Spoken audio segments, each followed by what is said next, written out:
मेरी बड़ी बहन रिया की शादी को 1 साल हो चुका था।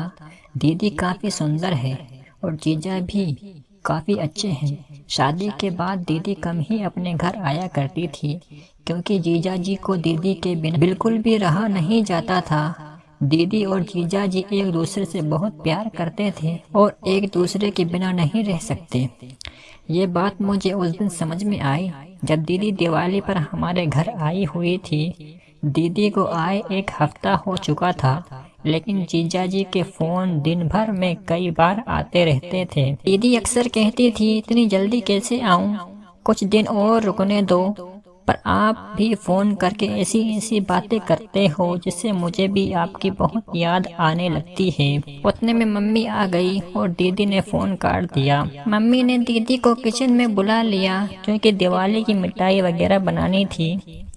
हम सब ने मिलकर शाम तक आधी चीजें बना ली थी और बाकी मिठाई अगले दिन बनाने का तय हुआ। शाम ढल चुकी थी और मैं खिड़की से बाहर देख रही थी। तभी मैंने देखा कि जीजा जी बाहर खड़े हैं। मैंने जल्दी से दीदी को आवाज लगाई। दीदी बाहर आते ही बोली, आप तो सच में आ गए, मुझे लगा फोन पर आपने ऐसे ही कहा था। इतने में मम्मी भी आ गई और बोली, मेहमान आप कब आए, कोई खबर नहीं, कुछ नहीं। पहले बोल देती तो आपकी खातिरदारी के लिए पहले से तैयारी कर लेते। जीजाजी बोले, नहीं सासू माँ, काम से शहर आया हुआ था तो सोचा आप लोगों से मिलते हुए ही जाऊं। मम्मी ने कहा, जाने की बात अभी से मत कीजिए, अभी आए हो तो खाना पीना खाकर आराम करके सुबह जाना। मैं आपको अभी बिल्कुल नहीं जाने दूंगी। जीजा जी कुछ नहीं बोले और मुझे भी मालूम था कि जीजा जी जाने के लिए नहीं आए हैं। इतने में दीदी पानी लेकर आई और जीजा जी को पानी देते हुए धीरे से फुसफुसाई, मुझे अच्छे से पता है कि आप किस लिए आए हैं। 1 हफ्ता भी नहीं रह पाए मेरे बिना। जीजा जी मुस्कुरा कर बोले, तुम हो ही ऐसी। ये सुनकर दीदी शर्मा कर मुस्कुराई और वहाँ से चली गई। थोड़ी देर में खाना बनकर तैयार हो गया। हम सब ने साथ में खाना खाया और बातें करते करते रात बिताई। जीजू का बिस्तर बाजू वाले कमरे में लगाया गया था और सबको अब सोने की तैयारी करनी थी। घर के सारे लोग अपने अपने कमरे में सोने चले गए थे, लेकिन मैं, दीदी और जीजू अब भी सोफे पर बैठे टीवी देख रहे थे। टीवी पर हम आपके हैं कौन मूवी चल रही थी जो मुझे बहुत पसंद थी और दीदी को भी। थोड़ी देर में जीजू ने उबासी लेते हुए कहा, बाप रे, मुझे तो बहुत नींद आ रही है। दीदी ने मन ही मन मुस्कुराते हुए जवाब दिया, तो फिर जाइए ना, बाजू वाले कमरे में आपका बिस्तर लगा हुआ है, आराम कर लीजिए, मैं मूवी देखकर बाद में आ जाऊंगी। जीजू का चेहरा देखने लायक था। वो थोड़ा उदासी में कमरे की ओर चले गए। मुझे और दीदी को हंसी आ रही थी, लेकिन हमने कुछ नहीं कहा। हम दोनों मूवी देखने में लगे हुए थे। कुछ देर बाद दीदी ने मुझसे कहा, छोटी, मुझे भी अब नींद आ रही है, मैं सोने जा रही हूँ। मैंने तुरंत कहा, दीदी, अगर तुम भी चली जाओगी तो मुझे डर लगेगा। तुम्हें पता है, रात में मुझे अकेले डर लगता है। दीदी थोड़ा ठिठकी और बोली, ठीक है, थोड़ी देर रुक जाती हूँ। उसी वक्त जीजू ने कमरे से आवाज़ लगाई, रिया, पानी चाहिए। दीदी ने तुरंत कहा, रुको छोटी, मैं तुम्हारे जीजू को पानी देकर आती हूँ। मैंने कहा, ठीक है, पर जल्दी आना। दीदी किचन से पानी की बोतल लेकर जीजू के कमरे में चली गई। मैंने सोचा अभी आएगी, अभी आएगी, लेकिन 5 मिनट बीत गए और पूरे घर में मुझे कोई नजर नहीं आया। डर के मारे मैंने दीदी को आवाज दी। थोड़ी ही देर में दीदी कमरे से बाहर आई।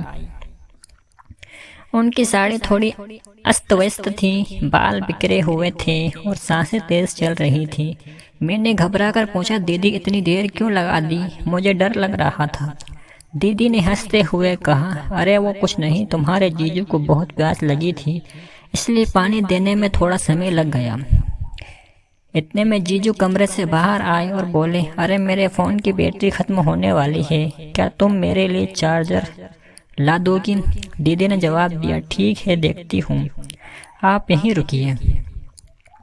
लेकिन जीजू ने कहा, अरे तुम देखो, मैं कमरे में वेट करता हूँ। ये कहते हुए वे वापस कमरे में चले गए।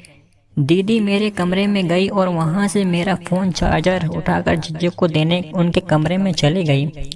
मैंने सोचा कि चार्जर देकर वे तुरंत वापस आ जाएगी, लेकिन थोड़ी देर बीत गई और दीदी का कोई अता पता नहीं था। मैंने एक बार फिर से दीदी को आवाज़ दी, लेकिन कोई जवाब नहीं आया।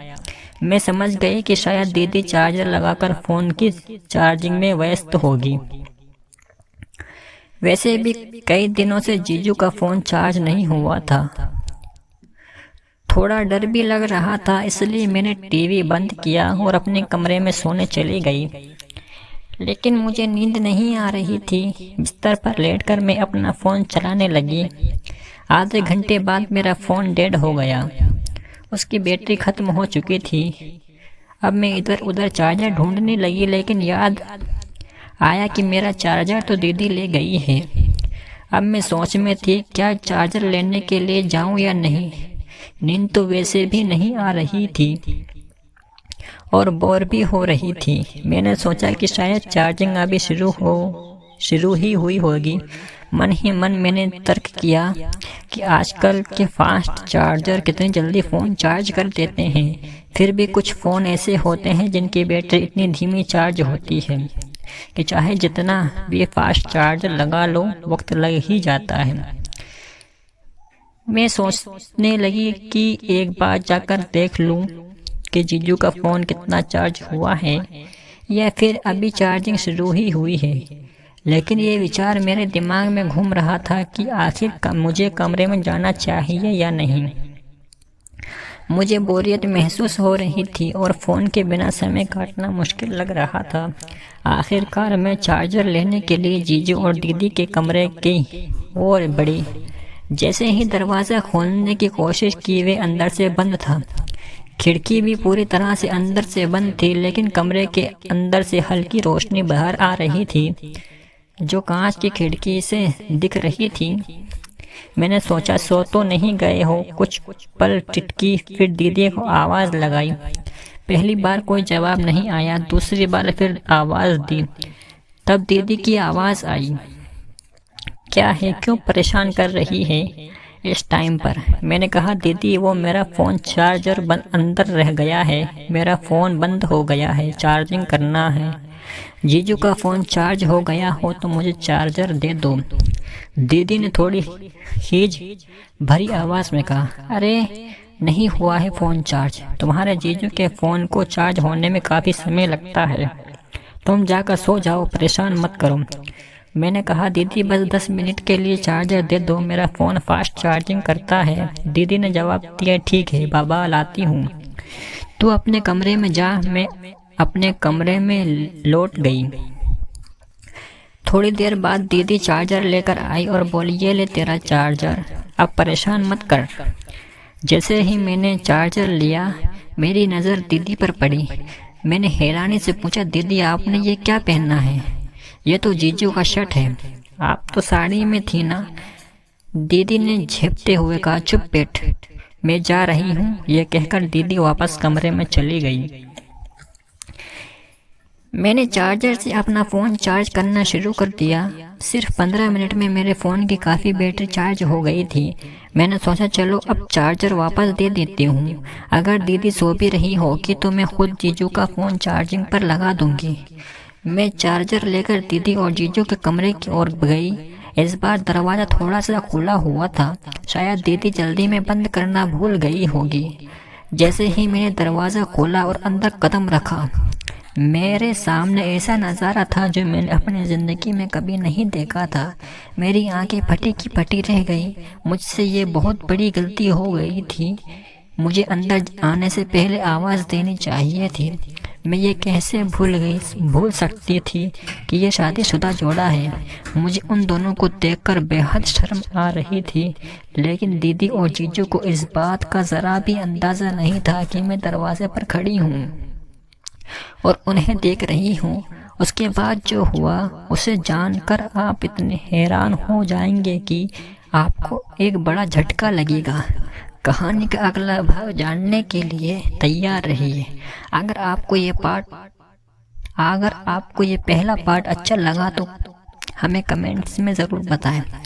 कहानी के दूसरे भाग को जल्द ही लाने की कोशिश करूंगी। बस एक लाइक कर दीजिए और मेरा काम है कहानी का अगला हिस्सा आप तक पहुंचाना।